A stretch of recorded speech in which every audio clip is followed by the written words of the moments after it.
Hello viewers, कैसे हैं आप सब लोग। स्वागत है आपका मेरे YouTube channel study with doctor Pawan Oberoi पर। मैं doctor Pawan Oberoi, Bhagwati college Meerut. Viewers, आज इस वीडियो में मैं आपके लिए दो तरीके से क्वेश्चन लेकर के आया हूं। एक तो सीसीएस यूनिवर्सिटी मेरठ में जो बीए थर्ड ईयर में आपका एजुकेशन का पेपर है, measurement and evaluation in education, ठीक है, पेपर 6 है। और इसमें आपका जो है क्वेश्चन बैंक है, ये मैं पार्ट 1 आपको जो है कल मैं अपलोड कर चुका था। और उस पार्ट 1 में मैंने जो थे वो कल 100 क्वेश्चंस दिए थे, ठीक है। और ये क्वेश्चंस मैंने आपको दूसरी भी प्लेलिस्ट बनाई थी, क्योंकि जो लोग टीजीटी पीजीटी की तैयारी कर रहे हैं या बीएड एंट्रेंस की तैयारी कर रहे हैं, उनको स्टैटिस्टिक्स से क्वेश्चन अवेलेबल नहीं होते हैं। तो स्टैटिस्टिक्स के क्वेश्चंस के लिए भी ये बहुत ज़्यादा इंपॉर्टेंट वीडियो है। तो ऐसे लोग जो बीएड थर्ड ईयर की भी तैयारी कर रहे हैं, ठीक है, और जो बीएड एंट्रेंस की या टीजीटी पीजीटी की भी तैयारी कर रहे हैं, तो उसके पर्पज़ से ये वीडियो बहुत हेल्पफुल रहेगी। तो मैंने 2 प्लेलिस्ट बनाई हैं। तो जो प्लेलिस्ट है मेजरमेंट एंड इवैल्यूएशन एजुकेशन, उसमें भी ये क्वेश्चन मैं अपलोड करूँगा।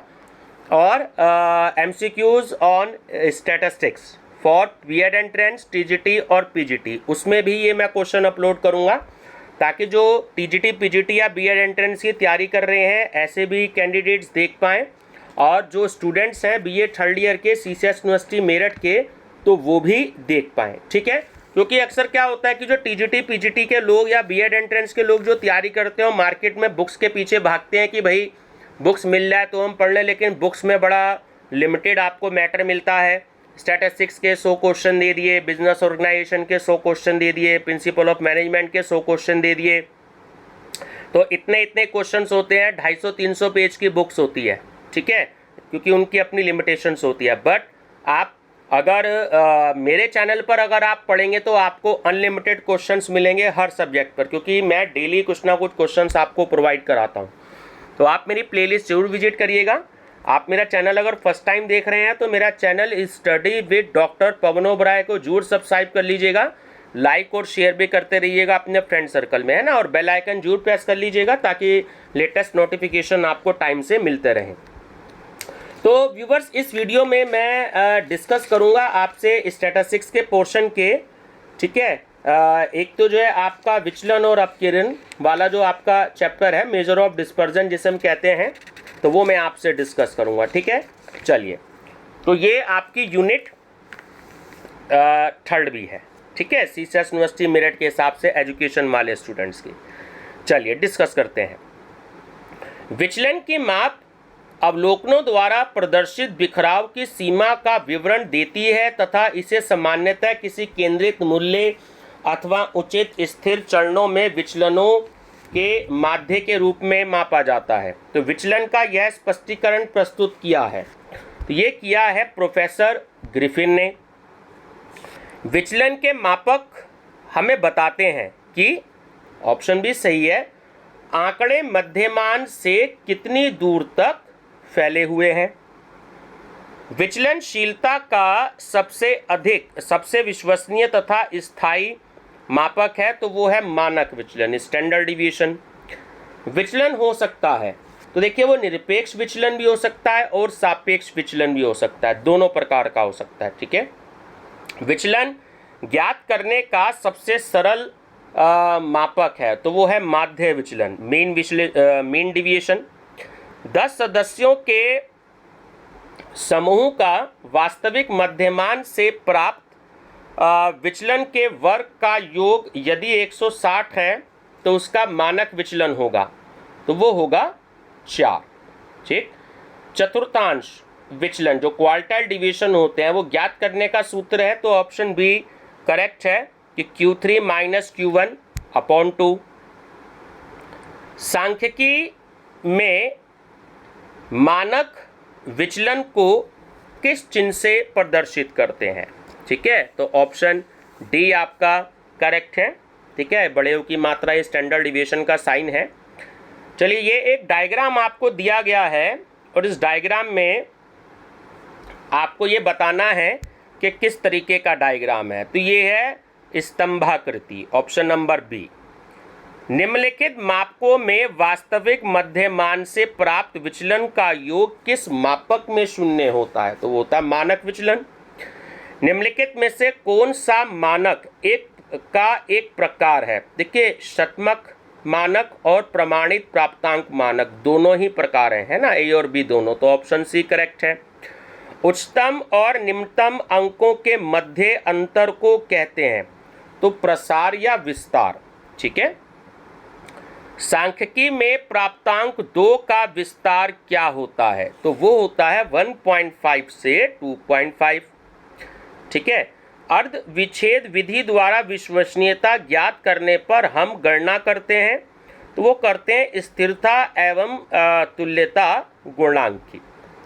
विस्तार की गणना में किस सूत्र का उपयोग होता है? विस्तार मीन्स रेंज जो होता है largest value minus smallest value, उच्चतम प्राप्तांक माइनस निम्नतम प्राप्तांक। अपने वर्ग में ना आने वाले मापक का नाम है, तो वो है मानक विचलन। यदि हम प्रत्येक अपक्व प्राप्तांक के मूल्य में मूल्य k जोड़ देते हैं तो नया माध्य m तथा मानक विचलन s क्रमशः क्या होंगे? तो वो होंगे m प्लस k तथा s। वह रेखा चित्र जिसमें आवृत्तियों का अनेक भुजाओं द्वारा प्रदर्शन किया जाता है तो कहलाता है बहुभुज। किसी समूह का विसरण ज्ञात करने का विश्वसनीय मापक है, तो वो है मानक विचलन। प्रसार की गणना कीजिए, ठीक है। तो इसमें देखिए प्रसार की गणना आपको करनी है, तो 50, 55, 40, 45, 90, 48, तो सही आंसर आपका आएगा 50। निम्न वर्गांतर श्रेणी है, तो ये आपको श्रेणी दे रखी है ना घटते हुए क्रम में, तो ये है आपकी अपवर्जी श्रेणी, ध्यान रखेंगे।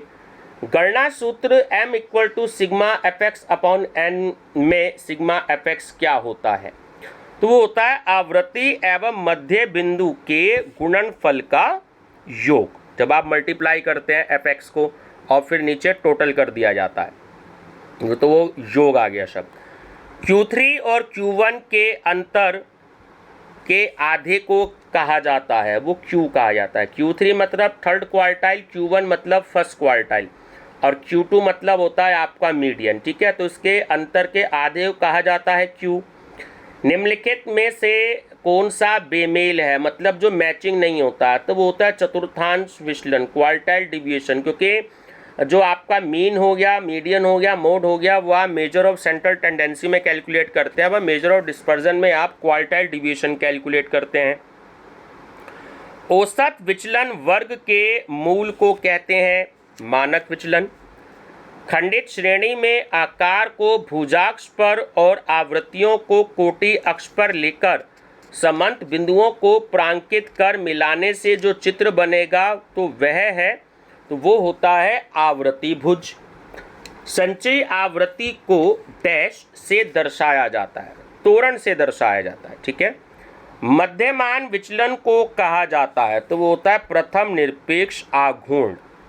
स्पीयरमैन रैंक अंतर विधि से सहसंबंध गुणांक निकालने का सूत्र है, तो ऑप्शन नंबर डी जो है वो सही है। ये मैंने कल की वीडियो में भी बताया था। नीचे दिए गए आंकड़ों से मध्यमान विचलन की गणना कीजिए, तो वो आएगा 2.40। मानक विचलन की लघु विधि में संशोधन मान होता है, जो शॉर्टकट मेथड होता है, तो होता है सिग्मा डी अपॉन एन। लंबी विधि से मानक विचलन ज्ञात करने का सूत्र क्या है, ठीक है, तो वो होता है आपका standard division, option A equal to root sigma F T square upon N. Ogive बनाने के लिए वर्गांतर के साथ साथ क्या आवश्यक है? वो होता है संचयी आवृत्ति, क्यूमुलेटिव फ्रीक्वेंसी, CF। प्रमाप विचलन को महत्वपूर्ण माना जाता है। देखिए तीनों ही रीजन बिल्कुल सही है कि यह 2 या 2 से अधिक पदमालाओं के विचलन की सीमा और समजातीयता के अंशों की तुलना में सहायक होता है। इसका प्रयोग सहसंबंध एवं प्रमाणिक त्रुटि ज्ञात करने के लिए किया जाता है। यह पदमाला में किसी अंक विशेष की स्थिति बताने में सहायक होता है। तो ऑप्शन डी सही है कि उपयुक्त सभी कारणों से महत्वपूर्ण माना जाता है। प्रमाप विचलन की गणना की जाती है, जो स्टैंडर्ड डिवीजन है, देखिए हम दोनों विधियों से कैलकुलेट कर सकते हैं, शॉर्टकट मेथड से भी, ठीक है, और जो डायरेक्ट मेथड होता है, यानी डायरेक्ट और इनडायरेक्ट मेथड दोनों। तो ऑप्शन सी करेक्ट है, उपयुक्त दोनों विधियों द्वारा। प्रमाप विचलन की गणना करते समय हम पहले गणना करते हैं मध्यमान की, ठीक है, मीन की। प्रमाणित विचलन में प्रयुक्त होता है तो मध्यमान, मीन। वह कोटि जहाँ तक संख्यात्मक समंक एक औसत मूल्य के दोनों ओर फैलने की प्रवृत्ति रखते हैं, उसके समंकों को विचरण या अपकिरण कहते हैं। यह कथन किसका है? स्पीगेल का। एक न्यायदर्श बड़ा न्यायदर्श कहलाता है जब n होता है, वो होता है 30 से ज़्यादा। ध्यान रखेंगे ना, लार्ज सैंपल होता है और स्मॉल सैंपल होता है। जब 30 से ज़्यादा होता है तो वो लार्ज सैंपल होता है, जब 30 से कम होता है, 29 तक होता है, तो वो स्मॉल सैंपल होता है, ठीक है। निम्नलिखित में से कौन सा विचलन का मापक नहीं है? तो विचलन का मापक सहसंबंध नहीं होता। निम्नलिखित में से कौन सा बेमेल है? ठीक है, तो बहुलांक यानी कि मोड। आप रेंज या जो विचलन गुणांक या चतुर्थांक विचलन, क्वार्टाइल डिवीजन, ये सब आप मेजर ऑफ डिस्पर्जन में कैलकुलेट करते हैं, लेकिन जो मोड है, बहुलक या बहुलांक, ये आप मेजर ऑफ सेंट्रल टेंडेंसी में कैलकुलेट करते हैं, ठीक है। आ समूह का मानक विचलन ब समूह से अधिक हो तो अधिक समरसता रखने वाला समूह कौन सा होगा? तो वो ब होगा। मूल प्राप्तांकों में कोई संख्या जोड़ने पर किस सांख्यिक में परिवर्तन होता है? मध्यमान में। स्पीयरमैन क्रमांतर विधि में डी क्या प्रदर्शित करता है? डिफरेंस, दो चरों के क्रमों के मध्य अंतर। मानक विचलन मापक है तो वो केंद्रीय प्रवृत्तियों का होता है। निम्नलिखित में से कौन सा गलत है? देखिए 0.4 इंटू 0.4 क्या मल्टीप्लाई करोगे तो 1.6 आना चाहिए, तो ये गलत है, ठीक है। निम्नलिखित में से कौन सा विचलन का मापक नहीं है? तो सहसंबंध। चतुर्थांश वह 3 बिंदु हैं जो प्राप्तांकों के वितरण को 4 बराबर भागों में विभाजित करते हैं। किसने कहा है? ये स्किनर ने कहा है, ठीक है व्यूअर्स। तो ये आपकी यूनिट 3 के क्वेश्चंस थे, ठीक है, और स्टैटिस्टिक्स में डिस्पर्जन के थे। अब हम जो बात करेंगे वो कोरिलेशन के क्वेश्चन करेंगे। स्टैटिस्टिक्स में तो आप सभी लोग जानते ही हैं, जो खासकर बीकॉम में जिन्होंने पढ़ा हुआ है, ठीक है, कहीं कहीं पर एमकॉम में भी है। अब ये जो क्वेश्चंस हैं ये आपके कोरिलेशन के हैं, और सीसीएस यूनिवर्सिटी मेरठ में ये जो एजुकेशन का पेपर है उसकी यूनिट 4 है। तो मैंने एक ही वीडियो में ये दोनों यूनिट जो हैं वो अपडेट कर दिए हैं आपकी, ठीक है। चलिए, तो फर्स्ट क्वेश्चन है कोरिलेशन का कि जब दो तथ्यों में एक ही दिशा में अथवा विपरीत दिशाओं में परिवर्तन हो तथा एक तथ्य में परिवर्तन के कारण ऐसा हो तो माना जाता है कि दोनों तथ्यों में सहसंबंध है। सहसंबंध की प्रोडक्ट मोमेंट विधि के आविष्कारक का नाम है, तो वो है पियर्सन। ध्यान रखेंगे, इंपॉर्टेंट क्वेश्चन है। सहसंबंध एक डैश मान है, तो वो है एक वेक्टर। हिंदी का विज्ञान के साथ सहसंबंध -0.7 और गणित के साथ -0.5 आने पर हिंदी का किसके साथ सहसंबंध अधिक होगा? जाहिर सी बात है, विज्ञान के साथ में होगा। सहसंबंध दो समंक मालाओं तथा समूहों के कारण और परिणाम का संबंध कहा जाता है। तो प्रस्तुत कथन किसका है? यह प्रोफेसर किंग का। यदि दो या दो से अधिक राशियां सहानुभूति में परिवर्तित हों, जिसमें एक में होने वाले परिवर्तन के फलस्वरूप दूसरी राशि में भी परिवर्तन की प्रवृत्ति पाई जाती है, तो वे राशियां सहसंबंध कहलाती हैं। सहसंबंध का यह स्पष्टीकरण प्रस्तुत किया है प्रोफेसर कॉर्नर ने। जब कभी दो या अधिक समूहों अथवा वर्गों अथवा समंक मालाओं में निश्चित संबंध विद्यमान हो तो उनमें सहसंबंध का होना कहा जाता है। प्रस्तुत कथन है प्रोफेसर बॉर्डिंगटन का। सहसंबंध दो चरों के बीच पाया जाने वाला गुण है। दिशात्मक। सांख्यिकी में कितने प्रकार के सहसंबंध होते हैं? 3 प्रकार के। किस प्रकार के संबंध में दो चर एक दूसरे को प्रभावित नहीं करते हैं? शून्य सहसंबंध। हिंदी में प्राप्तांक बढ़ने पर अंग्रेजी की अपेक्षाकृत संस्कृत में प्राप्तांक अधिक बढ़ते हैं, तो हिंदी का किसके साथ सहसंबंध कम है? अंग्रेजी के साथ।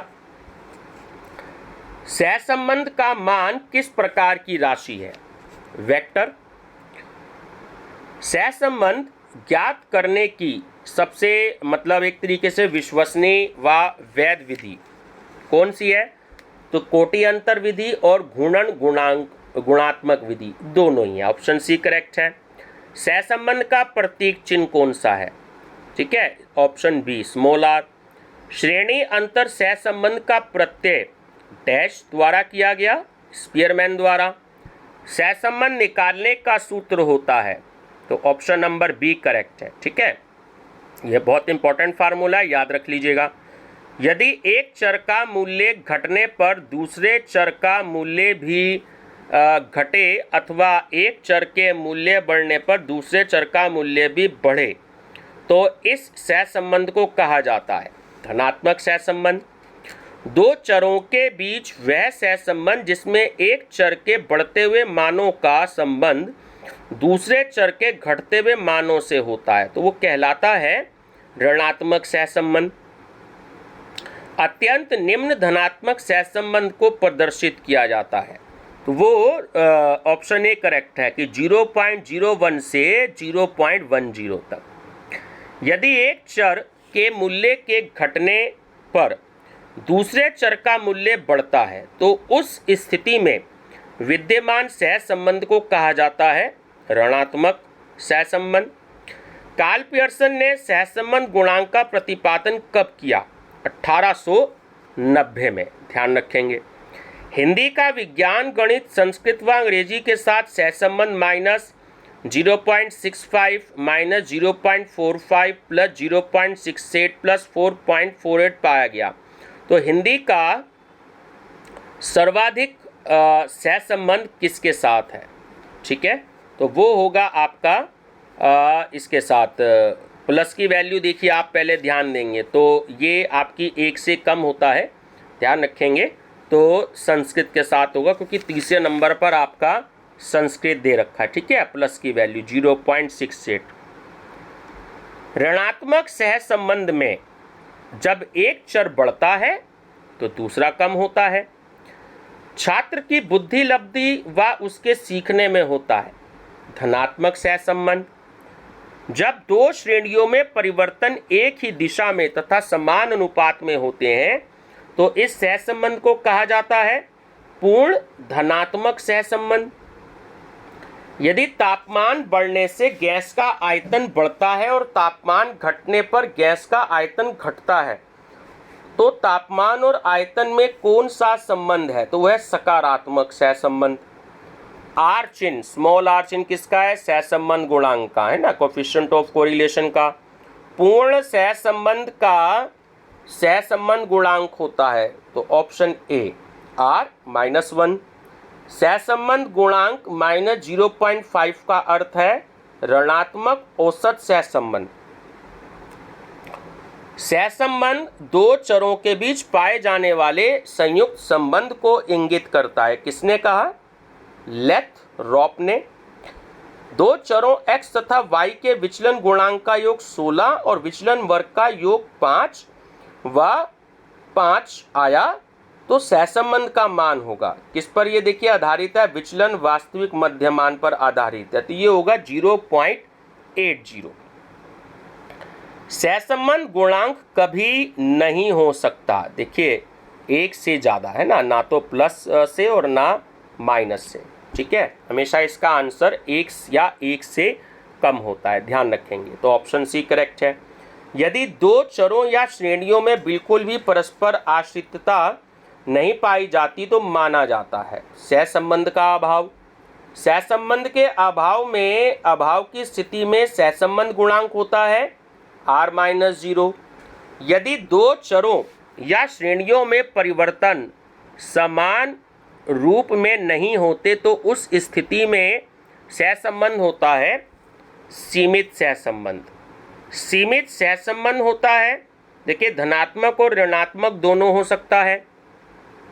सीमित सहसंबंध का सहसंबंध गुणांक होता है वो r+1 भी हो सकता है, r-1 भी हो सकता है।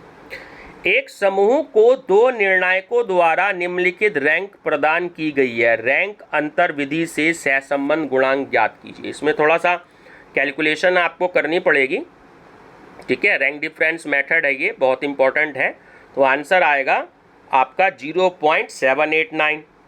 10-10 छात्रों के दो समूहों में कोटि अंतर के वर्ग का योग 99 आया, तो सहसंबंध का मान कितना होगा? देखिए n हो गया 10, ठीक है, और जो आप फार्मूला रखेंगे कि 1 - 6 सिग्मा d स्क्वायर, तो वो हो गया 99। फार्मूले में सॉल्व करेंगे, ठीक है, पूरा कंप्लीट लगाने के बाद तो 0.40 आंसर होगा। अधिक विश्वसनीय सहसंबंध को किस संकेतांक द्वारा निर्दिष्ट किया जाता है? गामा द्वारा। अति निम्न सामान्य उच्च अति उच्च सहसंबंध में सामान्य सहसंबंध का मान होता है 0.4 से 0.6। उच्च स्तरीय सीमित सहसंबंध का सहसंबंध गुणांक होता है, वो होता है आपका उच्च स्तरीय में, ठीक है, तो ये होता है आपका ऑप्शन ए +0.75 से लेकर के +1 तक और -0.75 से लेकर -1 तक।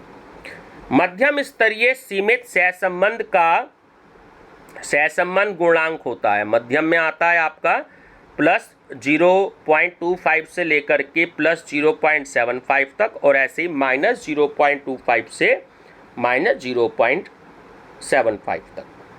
यदि सहसंबंध 0.35 है तो इस संबंध को कहा जाएगा।